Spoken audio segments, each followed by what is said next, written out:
Днес сме 29 октомври 2023 година. Много хубав ден. Слънчево, топло, приятно времето. За разлика от вчера имаш малко гарен вятър. Малко 9 метра май беше. Ама днеска е страхотно времето. Почти няма вятър, слънчево, готино. И рибата кълга от време на време. Хваща се по някой риба. Дори бих казал, че и по-добре от вчера. Нивото е, мисля, че беше 20 см някъде. Почна да качва от вчера и ще отиде май на плюс 50-60 нагоре, може би до метър да стигне, може и да стигне, не знам. Тъй, че другата седмица се очаква да бъде към края на 50 някъде, 50-60. Ама да видим какво ще се случи до тогава.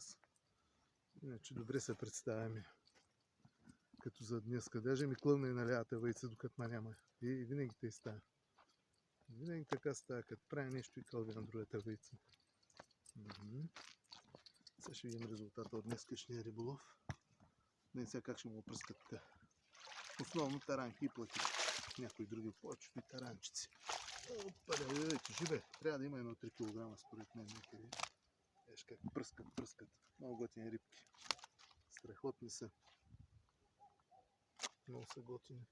Давай тук бе. И черита.